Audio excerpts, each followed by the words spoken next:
de 60, 70, 80 años. Y la otra muerte que la Biblia habla es la segunda muerte. Y la tercera muerte es la que se encuentra en Efesios 2:1, de la que estaba hablando Dios a Adán y a Eva. Y Él os dio vida a vosotros cuando estabais muertos en vuestros delitos y pecado. ¿Ven? Estabais muertos. Entonces Dios le dijo a Adán y a Eva, de cierto morirás. ¿Y de qué tipo de muerte estaba hablando Dios en ese momento? Estaba hablando de la muerte espiritual. De cierto morirás. Ya vosotros estando muertos en nuestros pecados. Así que vivir en el pecado es estar muerto en vida.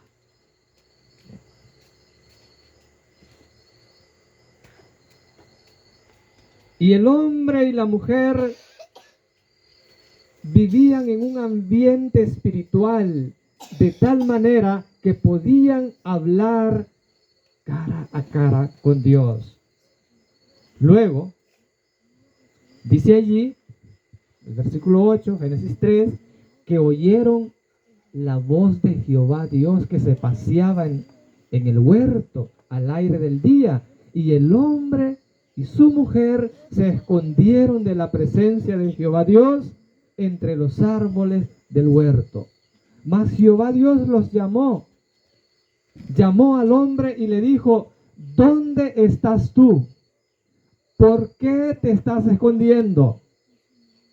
¿Por qué no quieres venir a encontrarme como lo hacía los otros días? Dios le pregunta, ¿dónde estás tú? Y el hombre contestó, te oí caminando en el huerto y así que me escondí porque tuve miedo porque estaba desnudo. ¿Saben? En ese momento ellos sienten miedo. Cuando uno está apartado de Dios, tiene miedo del futuro. ¿Qué será lo que me va a pasar? Tiene miedo del futuro. Siente vergüenza, sentimientos de culpabilidad cuando uno ha pecado, ha fallado. Y en ese momento algo cambió en Adán, algo cambió en el corazón de Eva. Y comenzaron a culparse el uno al otro. La mujer que me diste de compañera, dijo Adán, y Eva le echó la culpa a la serpiente.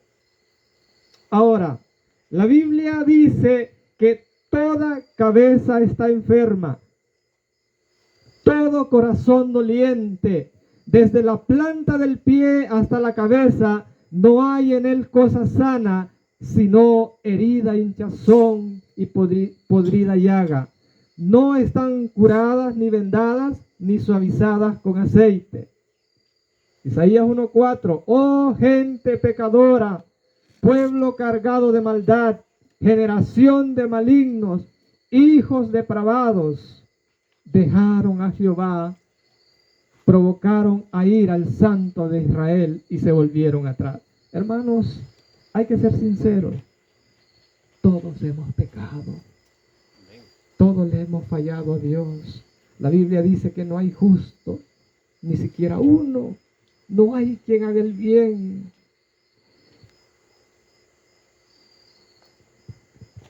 Todos tenemos esa enfermedad terminal, al igual que el cáncer, que va consumiendo, va contaminando a todo el cuerpo, a una célula, a otra célula. Y todos, de alguna manera, estamos contaminados del pecado. Toda cabeza está enferma. Pero, ¿qué es el pecado? Definición del pecado en griego dice que es amartía, que significa fallo de la meta, no dar en el blanco. Y en hebreo es hatach, que también significa errar en el sentido de no alcanzar una meta, un camino, objetivo o el blanco exacto. Entonces, ¿cómo se define el pecado? Se define como la actitud que uno toma de querer vivir la vida lejos de Dios. Apunta solo un proyecto sin Dios y falla. Apunta al matrimonio queriendo ser feliz solo sin Dios y falla. Y se da cuenta al final que no es feliz. Ha errado en el blanco. ¿Y cuántas personas intentan cosas y cosas y cosas por ser feliz, solo para darse cuenta de que han fracasado, de que han fallado, de que no son felices?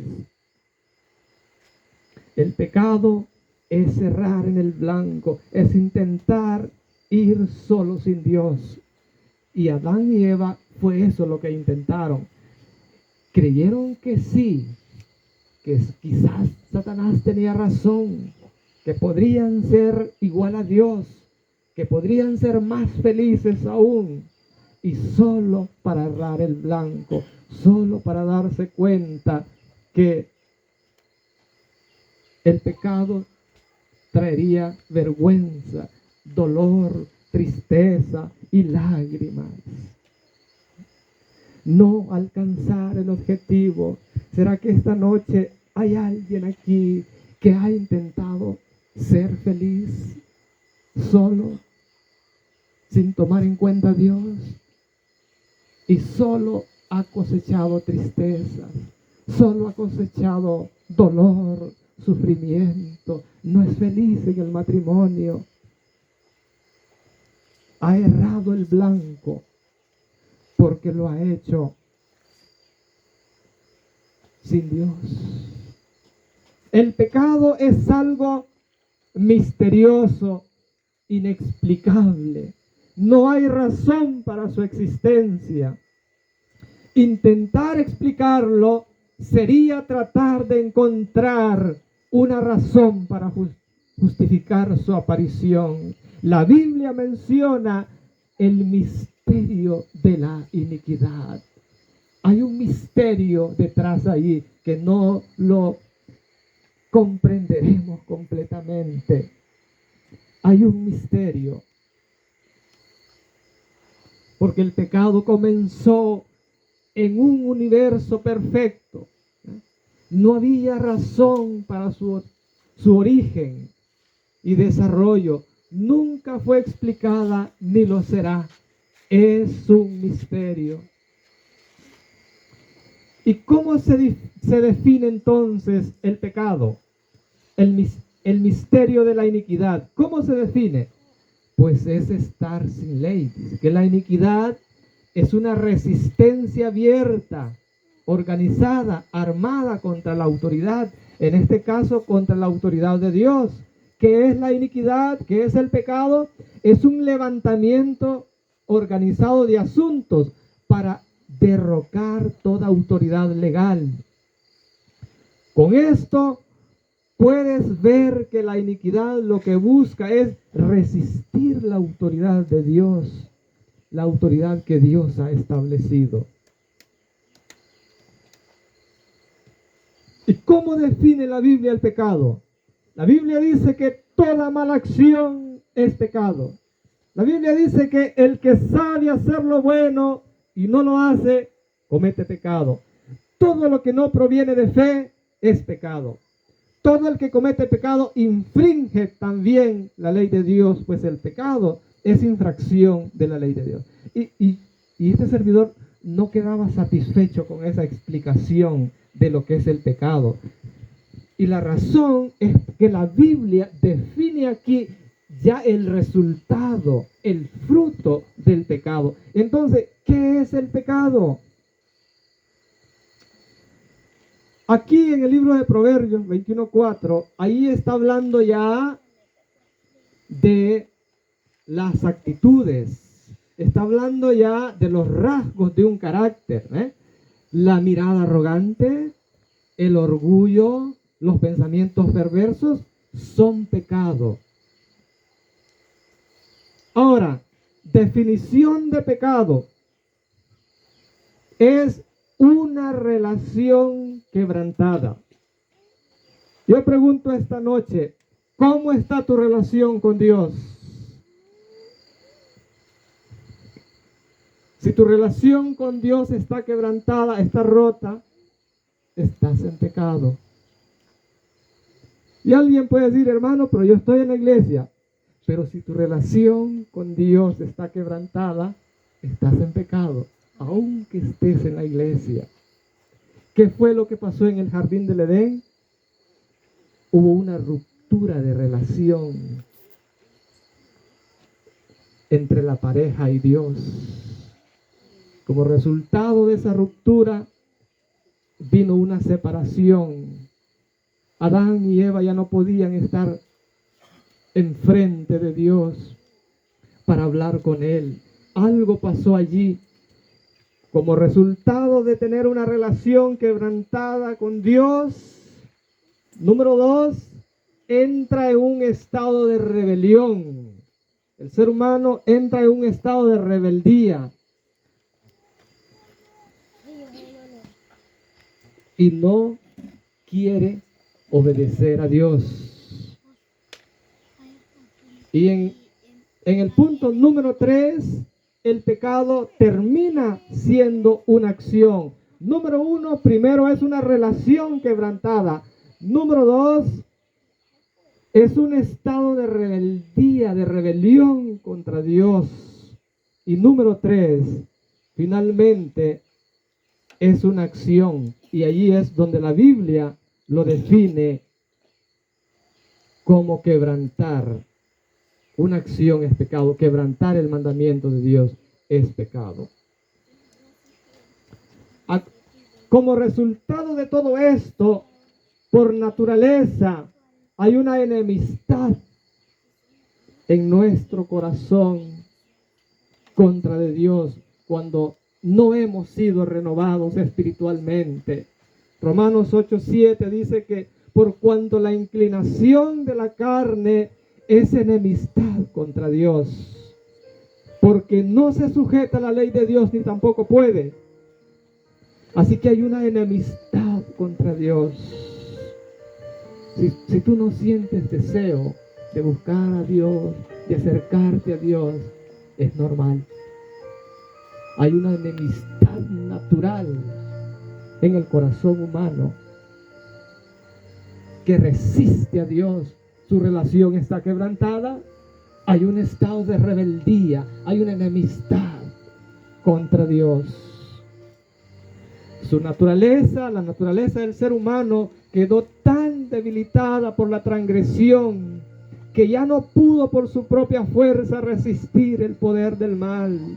Fue hecho cautivo por Satanás y hubiera permanecido así para siempre si Dios no hubiese intervenido de una manera especial. Ahora te das cuenta por qué repites y repites la misma acción que va en contra de la voluntad de Dios. Y la razón es que el ser humano no tiene fuerza para resistir al enemigo. Y sigues con lo mismo. Y necesitas un poder sobrenatural. Y es el poder del Espíritu Santo para que por fin puedas vencer esa tentación, ese vicio, ese mal hábito. Dice que la naturaleza humana quedó tan debilitada que por sus propias fuerzas no tenía poder para resistir al enemigo. El hombre es cautivo de Satanás y está naturalmente inclinado a seguir sus sugestiones y cumplir sus órdenes. No tiene en sí mismo poder para oponer resistencia al mal.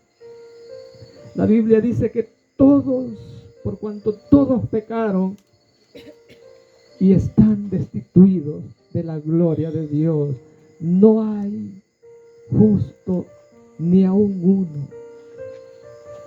La enfermedad del pecado afecta cada parte de nuestro ser. Afecta la mente, afecta la voluntad, afecta las emociones. Por eso es que hay gente que cree que la muerte es la única salida. Y no es verdad que la muerte es la única salida. Yo viví un tiempo en Colón y estando allá fui testigo de una jovencita de unos 16 años que sus padres no le permitían tener novio y ella lo tenía aún sin el permiso.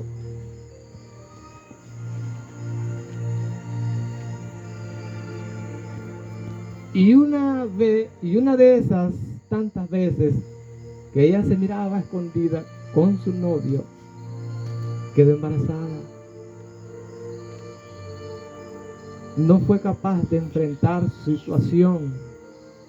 Su mente quedó afectada por el pecado, su voluntad, sus emociones. Y se tomó unas pastillas que le quitaron la vida. El pecado afecta al ser entero. Por eso es que no debemos jugar con el pecado, porque trae consecuencias y al final la muerte eterna. Amén. El pecado esclaviza, según Romanos 6:16. No se dan cuenta que el que se convierte en esclavo de todo lo que decide obedecer, uno puede ser esclavo del pecado, lo cual lleva a la muerte, o puede decidir obedecer a Dios, el cual lleva a la vida eterna. Y Jesús dijo: de cierto os digo que todo aquel que comete pecado, esclavo es del pecado. ¿Será que hay alguien en esta noche que está siendo esclavizado por el pecado y no sabe cómo salir?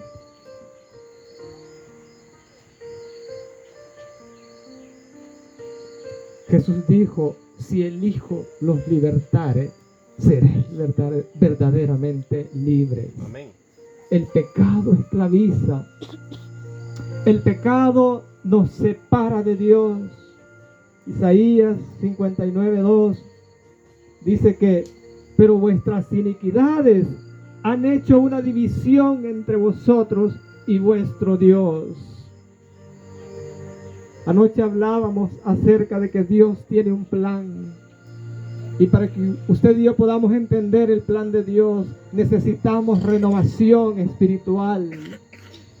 De lo contrario, si no hemos sido renovados, el pecado no nos dejará escuchar ni entender el plan de Dios ni la voluntad de Dios. El pecado nos separa de Dios.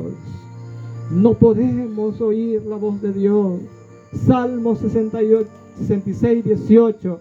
Si en mi corazón hubiese yo mirado a la iniquidad, el Señor no me habría escuchado. No es posible escuchar la voz de Dios. Quizás alguien está orando, pidiéndole a Dios algo, y no es capaz de escuchar la respuesta de Dios, la instrucción de Dios. La Biblia habla en Job 33:14 que en una o en dos maneras habla Dios. Otra versión dice que de una y de muchas maneras habla Dios. El 15, el problema es que el hombre no entiende. Cuando no hemos sido renovados espiritualmente, el pecado no nos permite escuchar la voz de Dios. Y ahí está la mayor prueba. Cuando Jesucristo estaba muriendo, estaba pendiendo en la cruz, Él estaba cargando con los pecados de todos los seres humanos. Estaba cargando con tus pecados. Jesús estaba cargando con mis pecados. Y el pecado había hecho una separación entre Dios el Padre y Jesucristo. De tal manera que Jesús pensó que Dios lo había desamparado y exclamó: Dios mío, ¿por qué me has abandonado? Si el pecado fue capaz de hacerle eso a Jesús, ¿qué no hará contigo y conmigo?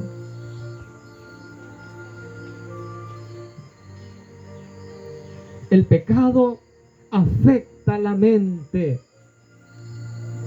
1 Corintios 2:14 dice, pero el hombre natural no percibe las cosas que son del Espíritu de Dios, porque para él son locura y no las puede entender, porque se han de discernir espiritualmente.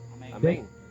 Así que el pecado afecta la mente. No podemos entender a un Dios espiritual sin haber sido renovados espiritualmente. Y en 2 Corintios 4:4 dice que en los cuales el Dios de este mundo ha cegado el entendimiento de los incrédulos. Cega el entendimiento. El pecado no permite que el ser humano entienda, comprenda, afecta la mente. El pecado afecta también la voluntad.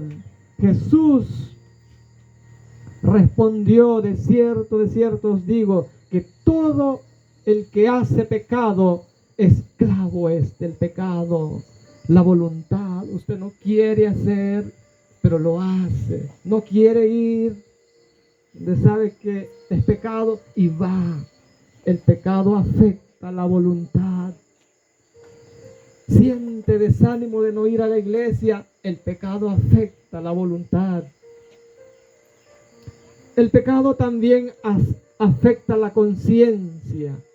Dice ahí que por la hipocresía de mentirosos, hombres mentirosos, que tienen cauterizada la conciencia. ¿Y qué es tener cauterizada la conciencia? Una mente cauterizada significa una conciencia endurecida. Una persona con mente cauterizada es insensible a la voz de Dios. El Espíritu Santo llama y toca ese corazón, pero la mente está endurecido, el corazón está endurecido y no es capaz de escuchar la voz de Dios. Es insensible a la voz de Dios, tiene su mente cauterizada. Pero el Dios de este mundo ha cegado el entendimiento.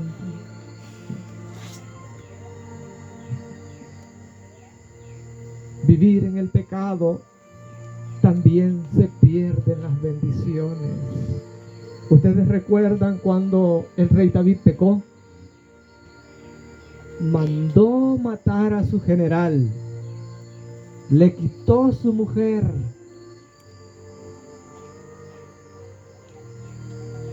y Dios le envió un profeta, y el rey reconoció con llanto, con lágrimas, que había fallado a Dios, que había pecado. Y en ese momento Dios lo perdonó, Dios lo restauró.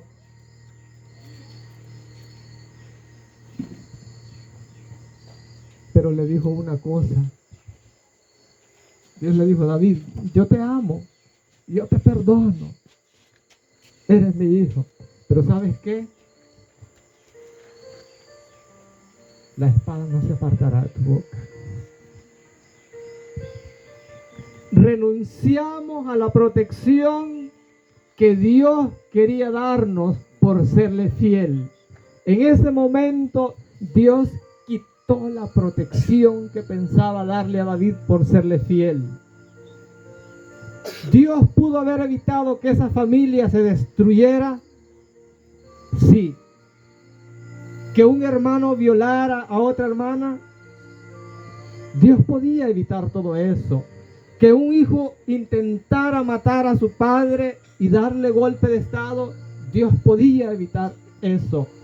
Que un hermano matara a otro hermano, Dios podía evitar eso. Pero Dios le advirtió a David: la espada no se apartará de tu casa. Por cuanto pecaste, yo por tu fidelidad iba a librarte, pero ahora las consecuencias tendrás que sufrirlas. ¿Y recuerdan a Salomón, hijo del rey David? Mandó matar a Adonías, su medio hermano. Fue una familia que se autodestruyó. El pecado tiene consecuencias. Por eso no debemos jugar con el pecado. Se pierde el derecho a las bendiciones. David perdió el derecho a la protección. También dice en Jeremías 5:25, vuestras culpas, vuestros pecados lo han trastornado todo, y vuestros pecados os dejan sin lluvia. Le está hablando a agricultores, a gente que vive del campo. Y Dios había prometido que si eres diligentemente obedeciéndole, guardando sus mandamientos, yo enviaré la lluvia a tiempo, la temprana y la tardía. Pero ¿qué está diciendo aquí? Pero vuestros pecados os han dejado sin lluvia, sin cosecha, en el hambre, en la miseria. El pecado tiene consecuencias. La Biblia dice que el pecado es una carga. Venid a mí todos los que estáis trabajados y cargados, que yo os haré descansar. En Salmos 38:4 dice que mis maldades me tienen abrumado, son una carga que no puedo soportar. ¿Será que hay alguien en esta noche que no tiene paz?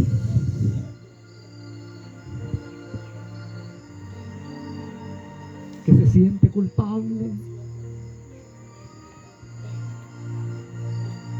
que el pecado es un peso y hasta insomnio le pega, porque es una carga. Otra versión dice, son una carga demasiado pesada. Otra versión dice, son una carga que ya no puedo soportar.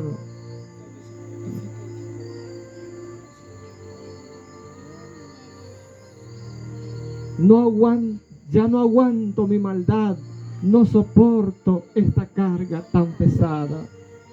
Si sientes que esa carga tan pesada está en ti y no tienes paz, yo voy a invitarte esta noche que así en confianza respondas al llamado que se hará a continuación. ¿Y cuál es el pecado contra el Espíritu Santo?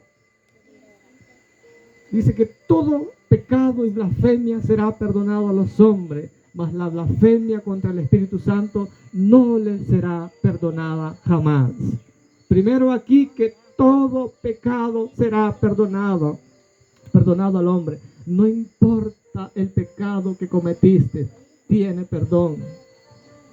Dios te quiere perdonar porque te ama. Todo pecado le será perdonado. Si alguien asesinó, si alguien violó, si alguien robó, todo pecado tiene perdón. Si la persona se arrepiente y busca la misericordia de Dios. Pero ¿cuál es el pecado contra el Espíritu Santo? El pecado contra el Espíritu Santo es rechazar la invitación de Dios. ¿Hace cuánto tiempo el Espíritu Santo te está llamando para que entregues tu vida y tu corazón a un 100%? Y tú has dicho no, después, y estás posponiendo, y la vida se pasa y sigues y sigues y sigues. Llega un momento cuando el Espíritu Santo ya no llama más, ya no clama, ya no suplica más. Se ha cometido el pecado contra el Espíritu Santo. El corazón del ser humano se endureció de tal manera que ya no es capaz de escuchar la voz de Dios.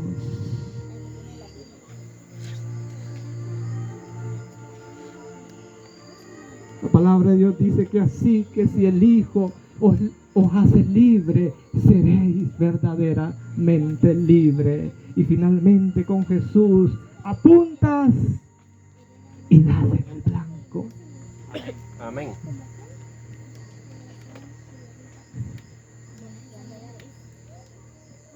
Si el Hijo os libertare, seréis verdaderamente libres.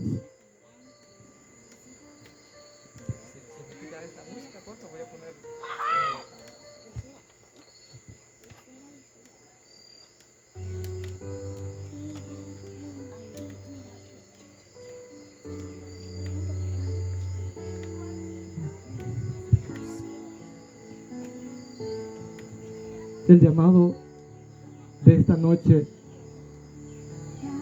es para que le cedas el control de tu corazón a Jesús. No intentes más luchar solo, sola, queriendo ser feliz a tu manera.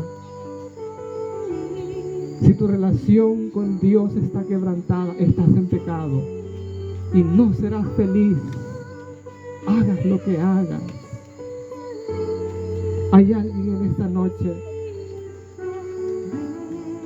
que dice: hermano, yo entregaré mi corazón hoy al Señor. Hay alguien en esta noche que decide entregar el 100% de su corazón y siente que su relación con Dios está quebrantada, está en pecado. No es posible ser feliz solito, luchando. Nosotros dice que somos completos en Jesús. Yo voy a pedir que te pongas de pie. Hay alguien en esta noche, así en confianza, ponte de pie. Reconozcamos que todos hemos fallado y que somos pecadores y que necesitamos una restauración espiritual.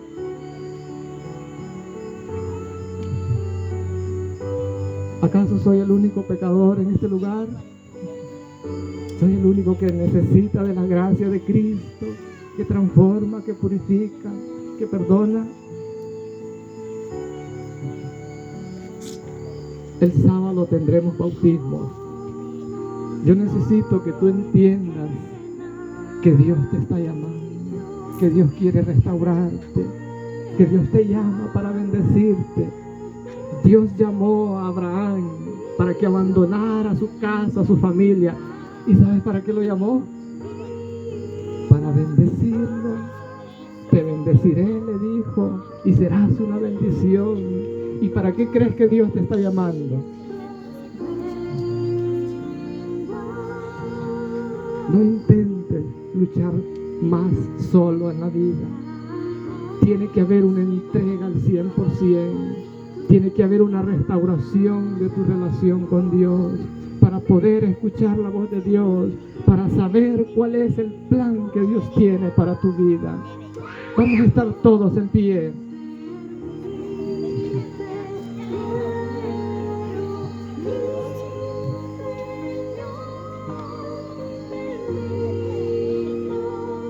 Y vamos a tener una oración. Yo necesito que tú ores en tu corazón y digas: Señor, restaura mi relación personal contigo. No soy capaz de escucharte, pero yo sé que tú me estás llamando. Yo sé que tú tienes un plan para mi vida. Cierra tus ojos y sé sincero con Dios.